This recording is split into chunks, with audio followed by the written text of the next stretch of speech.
Buenas, ¿qué tal? Estamos de vuelta. Saludos, moradores del refugio.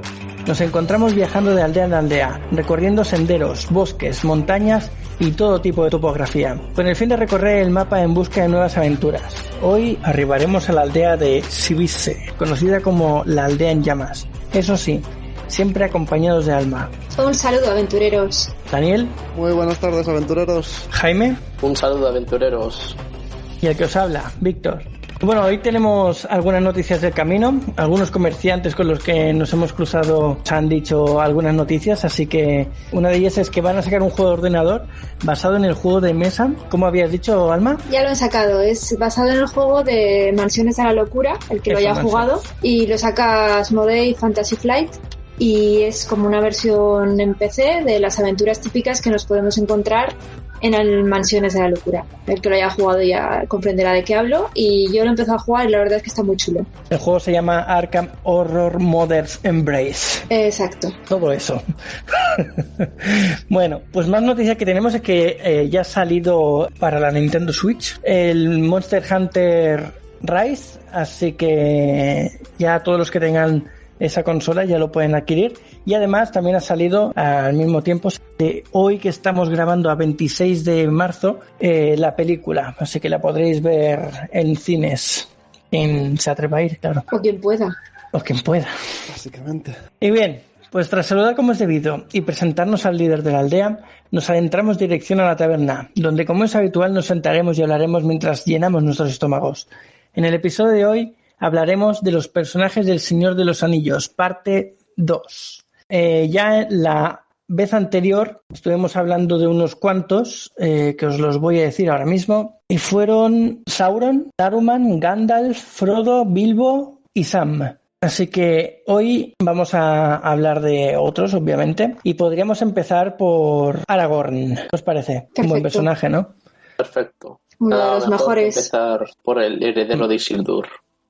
Mira, os voy a hacer una pequeña introducción del personaje. Bueno, su nacimiento fue el día 1 de marzo del 2931 de la Tercera Edad. Su muerte fue el 1 de marzo también del 120 de la Cuarta Edad ya. Así que vivió bastante, vivió un poquito más que nosotros seguramente. Su origen es Eriador y como títulos tiene que es el rey del reino unificado. Otros nombres con el que se le ha conocido pueden ser Estel, que significa esperanza en Sindarin, que es el élfico. Thorongil, que significa águila de la estrella, también en Sindarin. Trancos, que este ya lo conocemos más todos por las películas.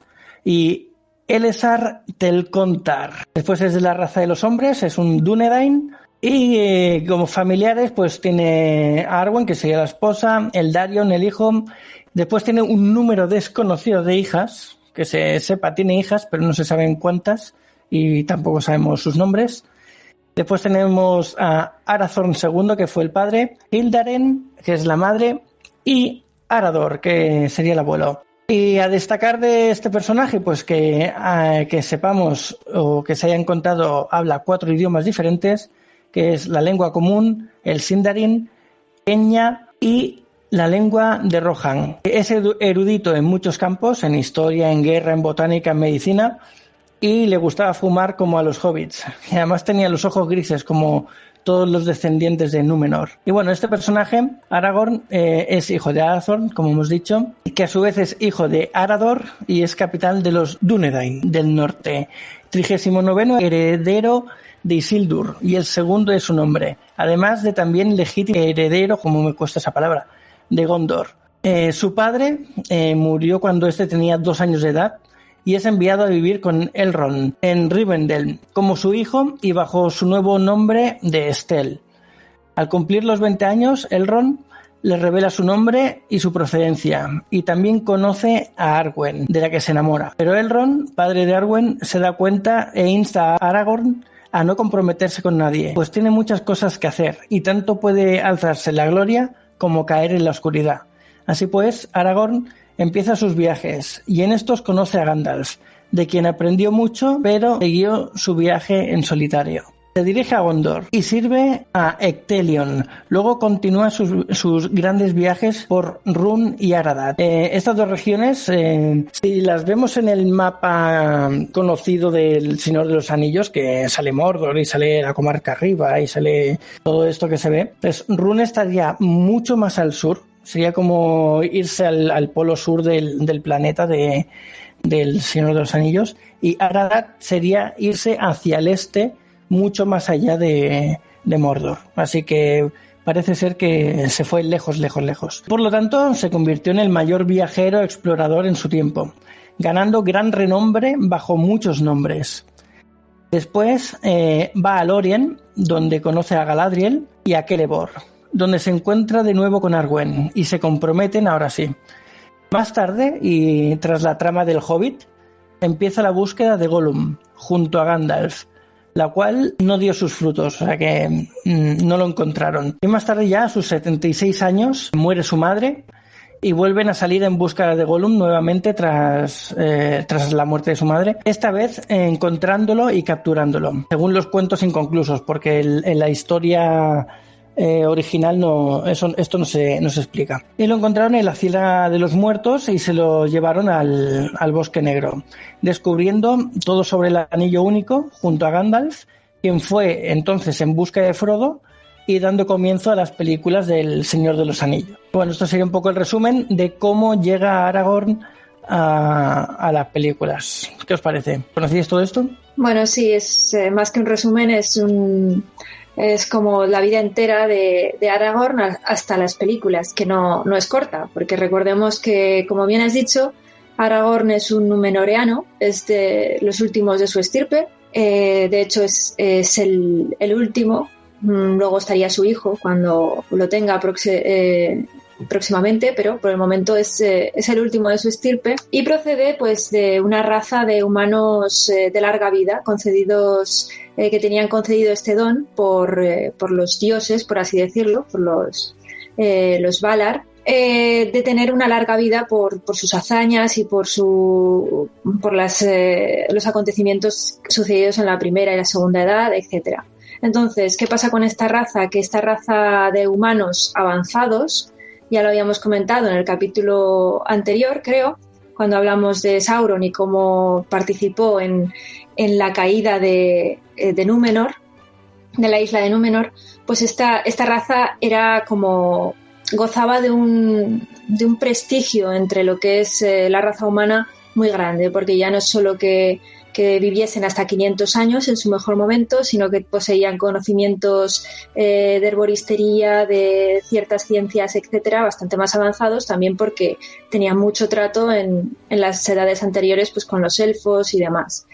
Entonces, lo que pasa con los descendientes de esta raza es que siguen teniendo esta capacidad de larga vida, entre ellos Aragorn, pues como vemos, 87 años creo que tiene, cuando ya están plenamente inmersos en la Guerra del Anillo, y en una vida humana sería un anciano, y sin embargo pues representa a un hombre de unos 40 años. A este respecto también podemos decir que has comentado que cuando conoce a Arwen y demás, tenemos que decir que Arwen tenía 2700 años cuando conoce a Aragorn, o sea, un poquito mayor que ella, poquito.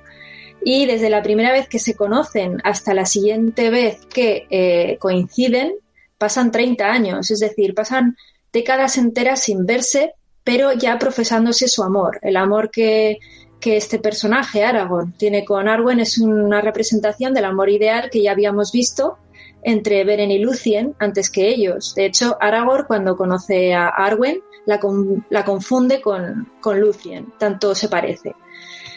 Y bueno, este personaje es, que duda cabe, uno de los más importantes de las novelas, porque es el héroe humano por antonomasia. Hay otros humanos de gran importancia y también gran nobleza, como Faramir, como Boromir y otros, pero Aragorn, no solo porque es el heredero de Isildur, el heredero de Elendil y de los últimos Númenoreanos, y el que tiene que gobernar después Gondor, porque recordemos que el senescal de Gondor lo único que hace es mantener el trono. Esa debería ser su función, aunque luego se atribuye a él mismo otras funciones.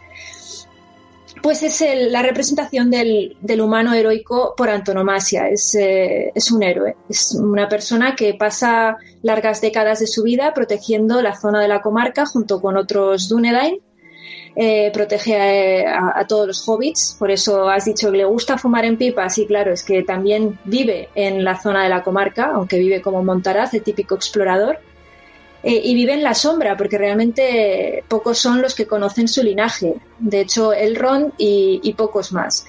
Es el mismo Elrond el que le comenta a Aragorn quién es, porque al principio él no lo sabía, y le empodera para que siga su destino y se convierta en el legítimo rey de Gondor, que es el destino que él tiene.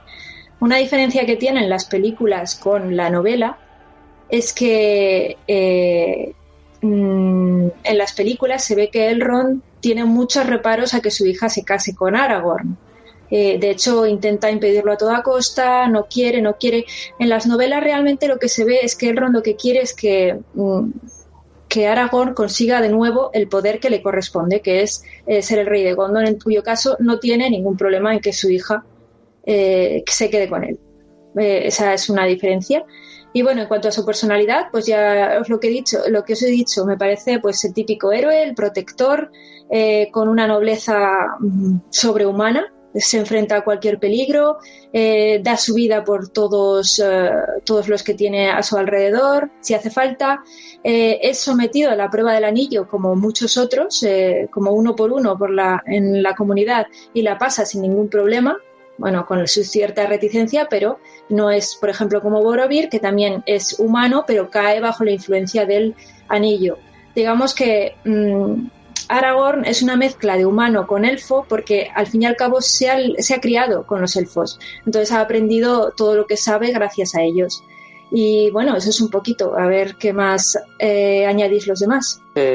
Para añadir, o sea, te voy a decir que yo no sé cómo serán en los libros, pero sí, bien es cierto que otra cosa que me llamó mucho la atención, efectivamente, Elrond insiste a Aragorn que acepte su destino, pero yo no sé si es porque él no se ve preparado o porque él no lo sé, no es el motivo, pero yo creo que al principio él trata un poco de rehuir esa carga tan pesada, quizá porque no se ve preparado o porque los tiempos en los que corren pues todavía no son los momentos, no es el momento adecuado, pero en cualquier caso yo creo que en la película yo veo un poco que Aragorn quizá pues como que va postergando esa carga, porque de alguna manera él, el mero hecho de afrontar, de decir, unificar los reinos, el reino de Anor o de Arnor, que creo que es Arnor, y Gondor, pues quizás sea una carga con la que, pues una carga muy pesada. Estamos hablando de dos reinos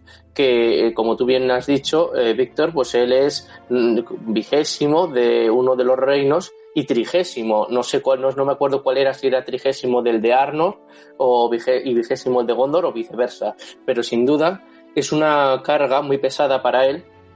Y claro, otra cosa que, como tú bien has dicho, Alma, pues él, quizás porque él se ha criado entre elfos, pues supera la prueba esta del anillo único. También eso es una cosa muy interesante porque sobre Aragorn pesa la carga de que su antepasado, Isildur, por esa razón el heredero de Isildur, pues para él debió de ser, también como le comparan a menudo con él, pues quizás eso debió de ser un pasado muy duro para él, el mero hecho de saber de que su antepasado falló a la hora de destruir el anillo. Entonces, muchas veces a lo mejor él pensaba que si aceptaba el destino que a lo mejor le decía Elrond que tenía que aceptar, probablemente en aquel momento él supuso que fallaría, de la misma forma que Isildur lo hizo. Quizá por esa razón lo fue postergando para que eso no le sucediera, porque si bien es cierto que en las películas se nota como que siempre le van comparando y de que es el Isildur y que cómo Isildur fracasó, y entonces yo creo que es otro plus que tiene Aragorn sobre su espalda. Y afortunadamente, gracias a las enseñanzas probablemente de Elrond y toda la experiencia que obtuvo con Gandalf, pues consiguió que el anillo no le corrompiera. A ver, iba a comentar que sí, que lo que decís que superaba la prueba del anillo es cierto. Puede ser que sea por las enseñanzas que tuvo con Gandalf y los elfos y todos. También es lo que decías tú, Jaime, un poco el peso de ver que su antepasado fracasó en ese intento.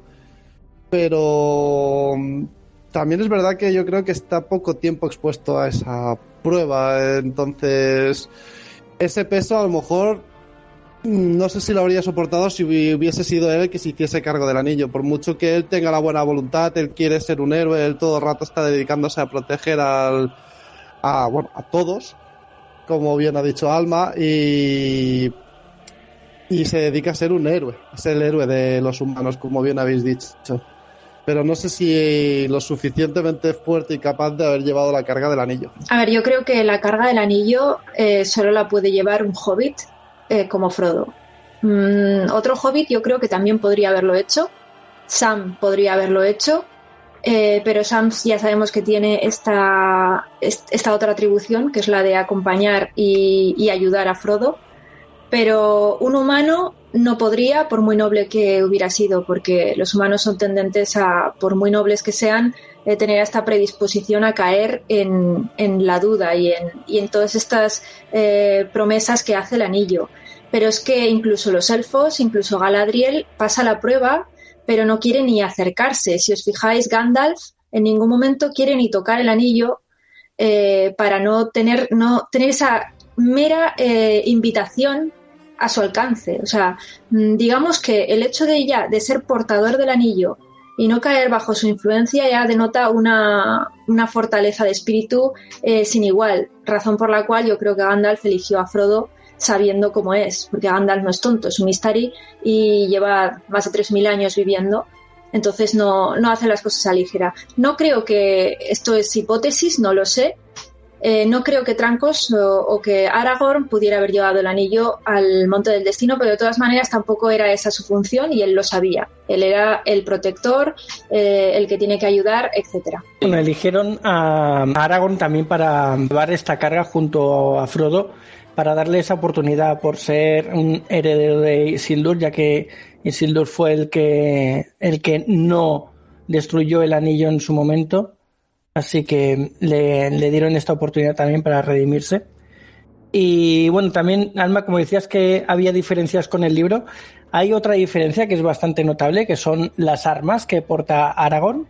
En la película podemos ver que lleva arcos y flechas, lleva la espada, lleva dagas, lleva un poco un arsenal, ¿no? Encima. En el libro lo único que dicen que lleva es el arma rota que recoge en Rivendell, que se lo da precisamente Elrond, y es con lo único que sale al mundo, a explorar y a defender a la compañía y demás. Obviamente es un poco extraño, ¿no?, luchar contra orcos y goblins y de todo con solo un arma rota, una espada rota. Pero, vamos, en el libro lo explican así y yo supongo que en algún momento, en alguna de las poblaciones por las que pasan, le deben dejar algún arma para poder defenderse, porque con una espada rota y tal y como se ve en la película, que no tiene más de un palmo el trozo de hoja que está enganchada a la empuñadura, es bastante difícil. A ver, Aragorn, es que debemos diferenciar una vez más la versión cinematográfica del libro.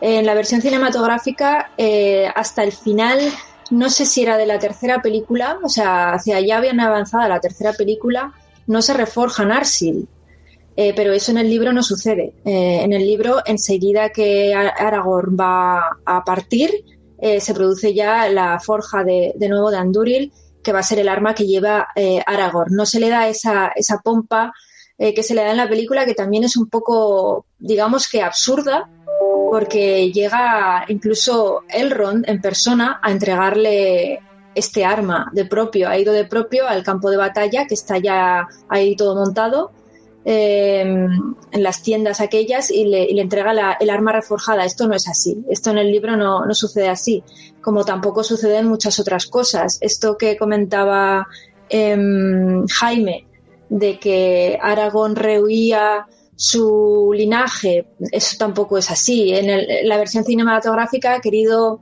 potenciar ese lado de duda, ese lado de no estoy preparado, pero en el libro esta carga psicológica sobre el personaje no se ve. Recordemos que es una obra coral que se centra principalmente en la acción de lo que está pasando en el mundo, no en el desarrollo psicológico de los personajes. El desarrollo psicológico es algo que aparece de fondo y tú lo ves por sus acciones, pero no porque esté Aragorn todo el día pensando y sufriendo.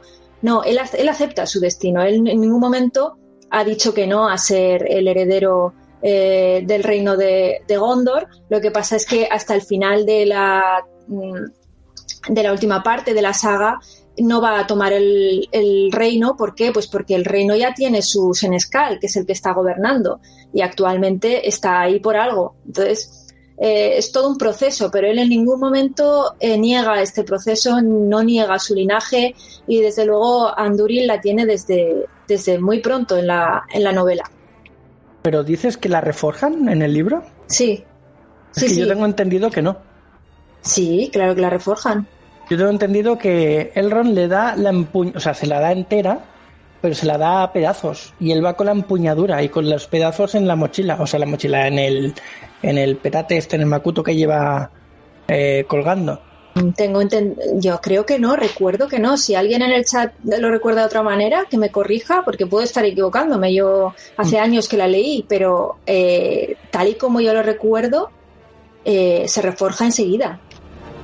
Yo tengo entendido que no, que va simplemente con la empuñadura y con las otras piezas en la bolsa. Y es más, cuando están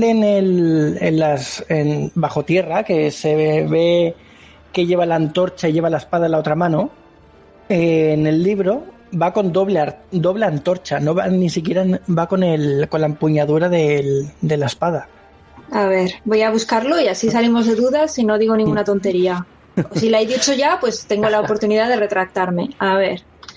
No pasa nada, ya lo miraremos después del podcast y lo arreglamos.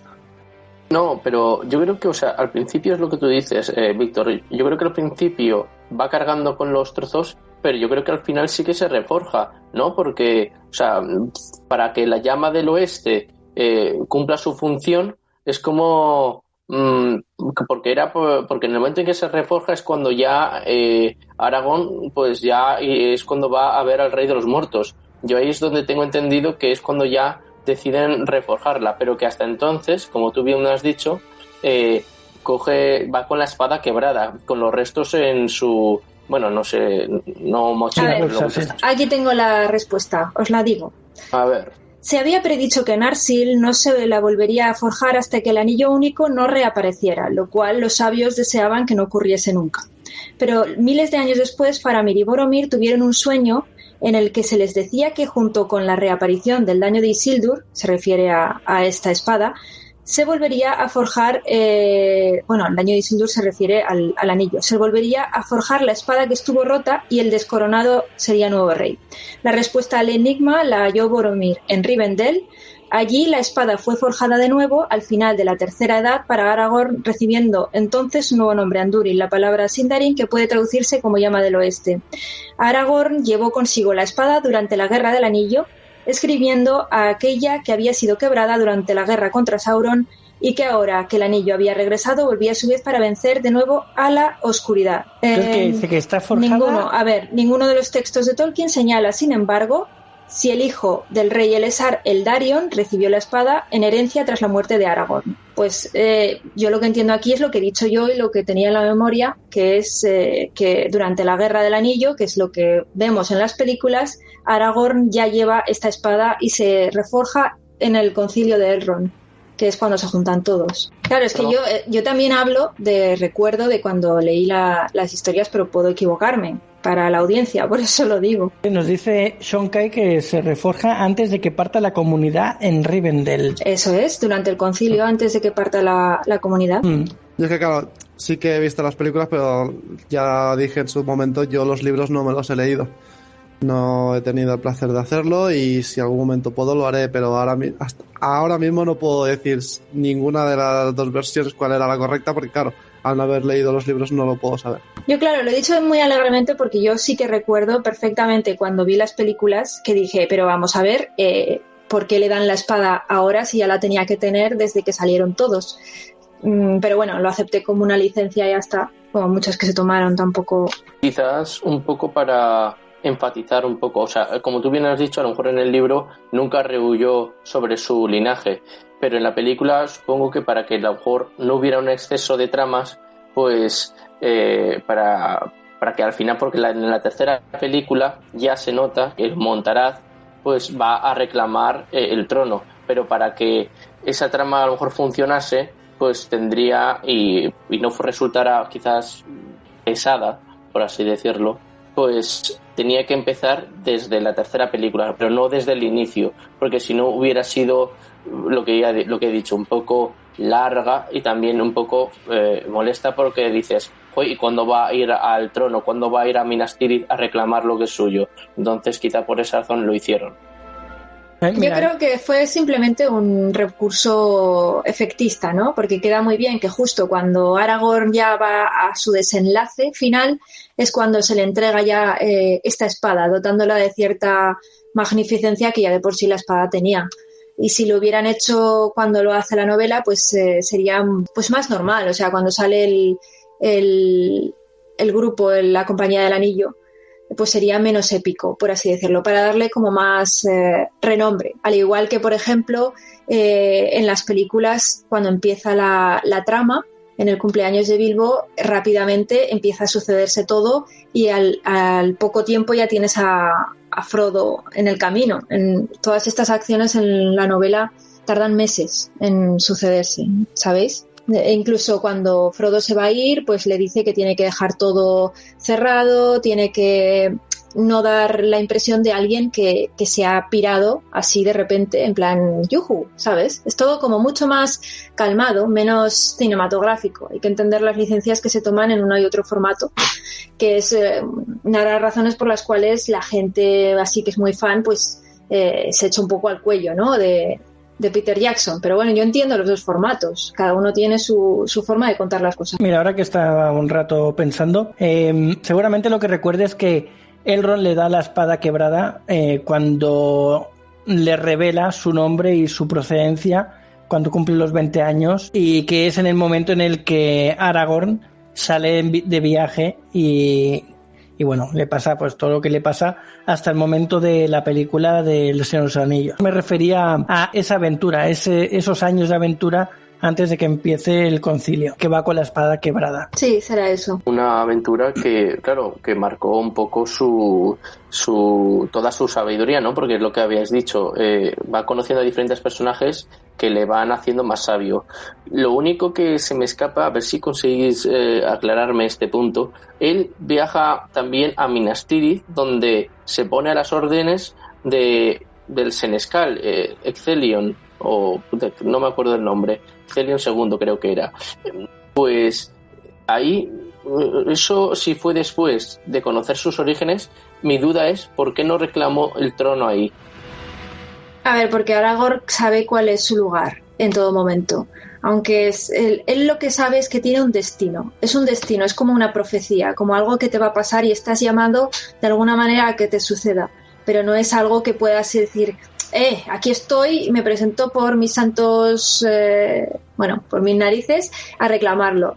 No, Aragorn sabe que tiene este destino, pero no en ningún momento va en plan aquí estoy yo, sino que sabe que tiene su momento y que su momento llegará y que el momento que llegue además irá acompañado de otra serie de circunstancias, ¿sabes?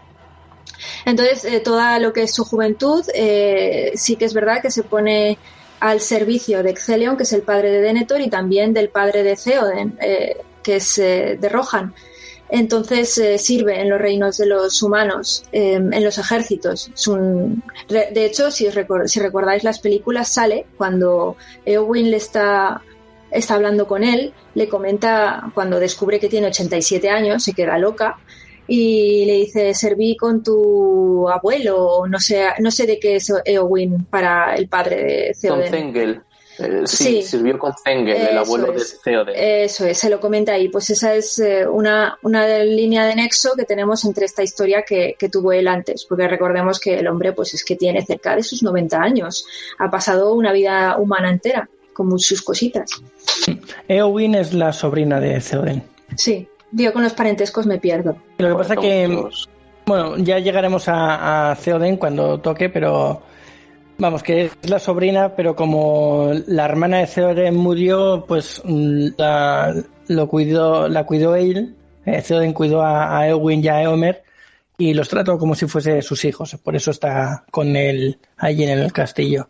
Así es. Sí, luego también había otra cosa, que hay un momento no es en la vida de Aragorn, pero claro, como es su linaje, claro, también cobra mucha relevancia, que es cuando precisamente el reino de Arnor y el reino de Gondor se separan. Esto es importante porque, claro, antes, o sea, ellos, tanto un reino como otro, proceden precisamente de Elros, ¿no? Que es el hermano gemelo de Elrond.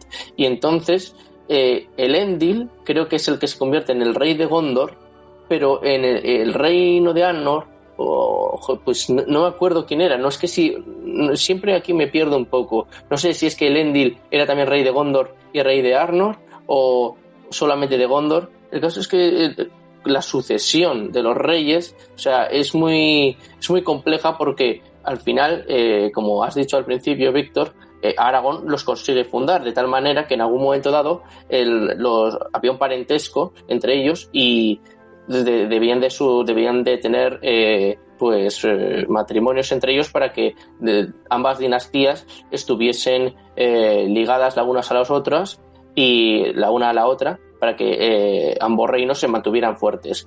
Pero no sé en qué momento como que se separan, no sé en qué momento, porque al mismo tiempo Aragorn los une, no sé en qué momento estos dos reinos se separan. No sé si es con la llegada del rey brujo. Bueno, para responder a estas preguntas habría que hacer todo un tratado sobre las guerras de la Segunda Edad, que es cuando se produce toda esta escisión, y ya sería meternos en un programa completamente diferente. Ya con la historia de Númenor, la historia de Gil-galad, la historia de Elendil y todos los sucesos que se dan en Gondor y incluso en Amal, ¿no? Yo creo que eso mejor para otro programa, si es que nos metemos en camisa de 11 varas. Sí, ¿Qué opináis vosotros? Es que es un terreno farragoso. No, sí, estoy de acuerdo. Que es que simplemente era por si había una respuesta clara y en el momento, pues darla. Pero si es meterse ya en otro campo, pues mejor dejarla. Pero simplemente, pequeño apunte. Elendil es el grito de guerra de Aragorn. Me hace mucha gracia. Cuando va a combatir, grita ¡Elendil! Me hace muchísima gracia. Sí, porque para él es un gran rey del pasado. Entonces es su antecesor, su precursor. Entonces... Claro. Era el padre, ¿no? De Isildur, creo.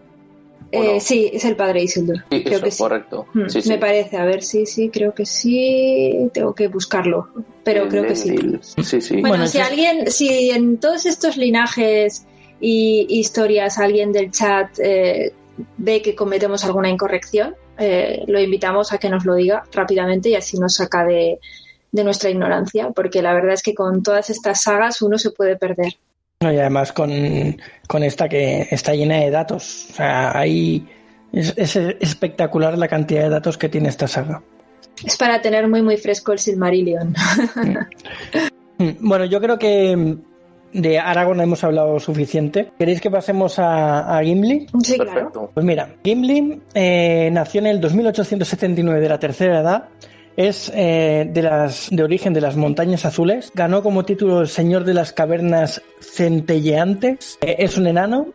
Y la familia que yo tengo aquí apuntado es Gloin, que es el padre, y Balin, que es el primo. Balin, otro gran personaje. Y bueno, Gimli quiso formar parte de la compañía de Thorin durante el Hobbit, pero no le dejaron por ser demasiado joven. Tiempo después de todo lo que sucedió en el Hobbit, pues tras recuperar la montaña solitaria, se unió a ellos, donde permaneció hasta el concilio de Elrond, y se ofreció en representación de los enanos durante toda la Guerra del Anillo, el Señor de los Anillos y demás. Entonces, no tenemos tanta información de él, pero bueno, tenemos todo lo que sucede en los libros y lo que nos enseña en las películas. Sí, a ver, Gimli lo conocemos todos por las películas, el que más, el que menos, como ese enano divertido que nos hace reír constantemente porque le dieron este toque cómico en las películas de Peter Jackson, con los que muchos fans no estuvieron de acuerdo, pero la verdad es que se hace muy agradable. La personalidad de Gimli pues es la típica de todos los héroes de la Comunidad del Anillo, casi en su totalidad, que es pues muy heroico, es totalmente entregado, moriría por sus amigos, un poquito como Aragorn en versión enana, y con mucho sentido del honor y la justicia.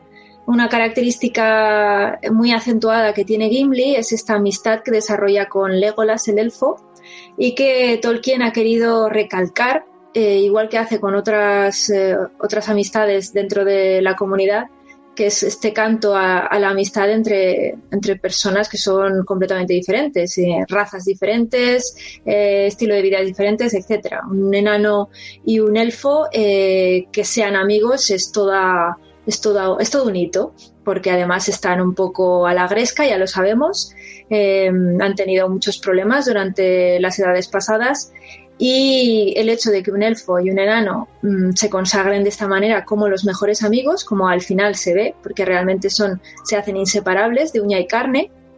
De hecho, tan inseparables se hacen que después de que termine la Guerra del Anillo y ya entremos en la Cuarta Edad, etcétera, cumplen su promesa de Legolas va a las montañas de Gimli a conocer todo su reino, y el enano pues a su vez pues viaja al Bosque Negro y conoce todo el reino del Bosque Negro con los elfos y demás, y se maravillan los dos de la vida que lleva el otro, y siempre son amigos. Y hasta que no termina todo, no parten juntos, que además parten juntos, se construyen un barco y parten hacia Valinor los dos, porque los dos han sido invitados, como todos aquellos que tuvieron que ver con los sucesos de la Guerra del Anillo. Es una dispensa que hacen los Noldor, los elfos que viven en Valinor, en esta tierra de los elfos más allá del mar y que vive en otra dimensión, desde que se separó de la Tierra Media, y ahí acaban sus días. Ya el libro ya no nos dice cuándo murieron, cómo murieron, si vivieron mucho más, etcétera, pero acaban sus días en Valinor junto con el resto de la comunidad, excepto Aragorn y Arwen, que no llegan a ir.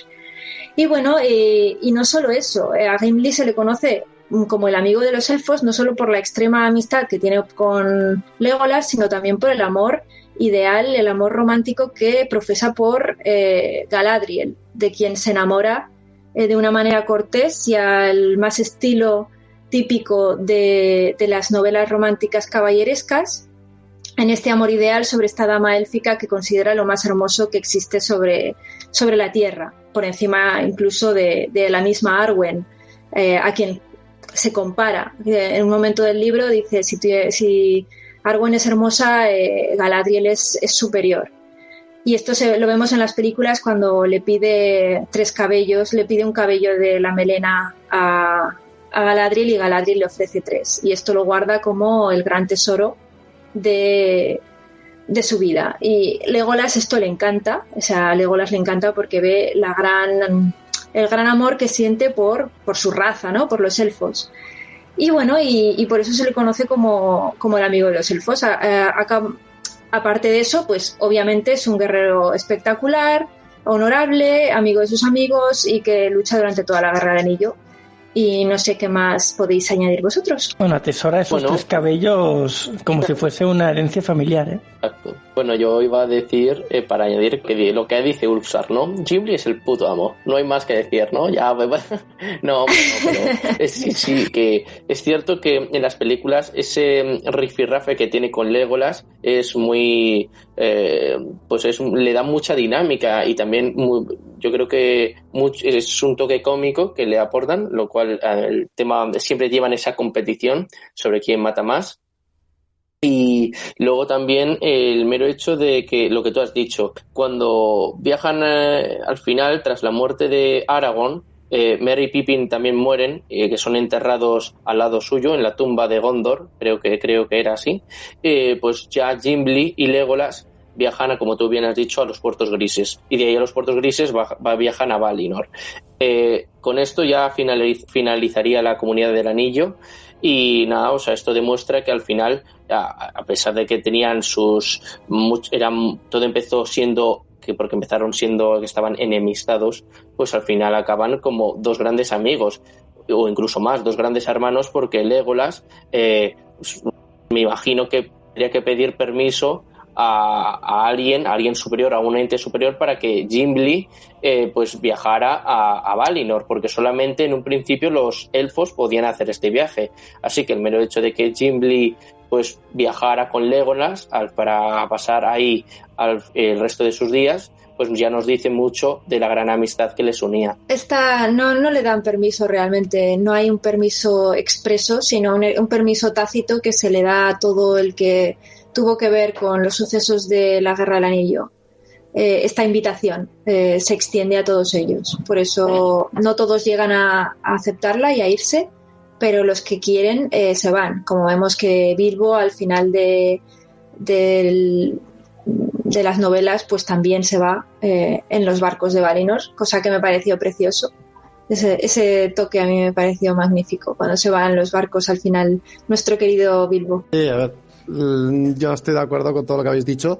Es más, a mí no sé si en el libro, que por lo que comenta Ulf sí y tal, el rifirrafe que tiene con Legolas Gimli también aparece, pero ese toque de humor que aporta con su pique personal con su amigo Legolas, que al principio pues quizás ya no es tan pique sano, al principio empieza un poco como con distancias, parece, al menos en la película, porque es eso, las dos razas no se llevan bien entre sí, y ver cómo poco a poco las dos razas van cogiendo ese tono de amistad, van siendo, como ha dicho Jaime, hasta llegar a ser como si fuesen hermanos y combatir codo con codo. Y a mí me gustó mucho el detalle ese de ver eso, la progresión de la amistad de estos dos personajes entre humor, entre sudor, esfuerzo y siendo de razas tan distintas. Sí, efectivamente, ese pique del abismo de Helm también sucede en los libros. No se lo ha inventado Peter Jackson. Peter Jackson pues lo ha cogido y lo ha hecho un poco más espectacular, con Legolas bajando, surfeando con el escudo, pero también sucede en los libros. Y realmente en los libros el pique malo, por así decirlo, de que no se llevan bien Legolas y Gimli, dura muy poco. Yo lo recuerdo como que dura muy poco. Enseguida empiezan a hacer buenas migas. Pero es que realmente en la película también pasa. Vemos que no tardan mucho en hacerse amigos. Es como que están predestinados a ser amigos. Sí, tardan muy poco en hacerse, pero hay esa tensión al principio cuando están haciendo la comunidad en el concilio, de que se nota que como razas distintas que son y con los problemas que han habido entre ellas o las diferencias que hay entre ellas, que no se ven a gusto estando juntos en ese momento, que sí que es verdad que inician el viaje, y supongo que un viaje de esta magnitud, con esta responsabilidad y con todo esto, hace que se te baje un poco más todo lo que se ha pasado entre ellos, de raza y de problemas y cosas distintas que han tenido, y enseguida empiezan a coger el rol de llevarse bien, hasta el punto de que poco a poco ese llevarse bien se convierte en una amistad de inseparable. Es que realmente lo que tienen al principio son prejuicios históricos, raciales, pues como sucede en la vida real, que tenemos prejuicios porque no conocemos a esa persona. En el momento en el que empiezan a conocerse, todos esos muros se van cayendo porque ya están viendo que les cae bien, que es una persona muy buena, muy honorable, da igual que sea elfo, que sea enano, etcétera. Y ya todo ese choque cultural que tienen, pues se viene abajo. Simplemente es eso. El actor de Gimli en las películas del Señor de los Anillos, a lo mejor no os habéis dado cuenta, pero es el mismo actor que sale como en Indiana Jones, en la primera de Busca del Arca Perdida, y también la tercera de La Última Cruzada. Creo que era árabe, le ayuda continuamente a Indiana Jones a que consiga sus proezas, ¿no? A que consiga sus metas. Entonces, claro, me hizo muchísima gracia porque hasta hace bien poco no lo sabía y cuando lo vi en las películas dije yo, ostras, pero si este es Gimli, y me hizo muchísima gracia. Sí que lo sabía, porque esas películas son de mis favoritas. Y también decir que hay que tener en cuenta que el actor es súper alto, es muy alto, y sin embargo hace de enano. Ya sabéis que equipararon así un poquito las alturas, pero el tío es enorme. Sí. Eso por eso me hizo muchísima gracia, porque de enano tiene poco, ¿eh? Creo que ya para ir terminando, para ir dejando por aquí, porque se nos va el tiempo, aportar un último dato, así como hemos hecho antes con Aragorn, de diferencias entre la novela y la película. En la película vemos que Gimli va siempre ataviado con su armadura y su casco, y en la novela nunca lleva el casco, siempre va con la cabeza descubierta. Y bueno, a lo mejor va con un trapo que se lo pone así en modo para cubrirse un poco, pero en ningún momento lleva un casco tal cual como lleva la película de guerra. Y para dejarlo como dato. Como curiosidad. Bueno, pues dejamos abierto otro episodio para seguir con los personajes, porque nos quedan muchísimos además. Sí, porque teníamos unos cuantos preparados y al final han llegado a 2, ¿eh? Hemos hecho 2. Teníamos 6 o 7 y al final 2. Sí. Ha sido mi culpa que he empezado a hablar sobre los linajes de Gondor y Arnor y nada, es culpa de todos. Pues nada, y tras tanta charla y llenar nuestros estómagos de deliciosa comida y bebida, sobre todo yo que ya he cenado, saldremos de la aldea en busca de alguna otra aventura, pero no antes de deciros alguna de nuestras redes sociales y el email para contactarnos. refugioelaventurero@gmail.com es el email del podcast donde nos podéis dar ideas, decirnos qué temas os gustaría que tratáramos, si queréis participar, lo que queráis. Tenéis refugioelaventurero@gmail.com. Después, Alma tiene su Facebook, @almamínguezherrera. Jaime tiene su Instagram como @jbarongrau, barón con B. Y tanto Daniel como yo, por la saga de nuestros libros, nos podéis encontrar en cualquier red social como @sagagaldin. Y nada, muchas gracias por escucharnos y nos vemos pronto en el siguiente programa del Refugio del Aventurero. Acordaos de cerrar la puerta al salir, que hace frío, y buen viaje, aventureros. Pues muchas gracias por escucharnos una semana más y hasta la semana que viene, aventureros. Y a los que estáis aquí en el directo, pues gracias por estar aquí, como siempre.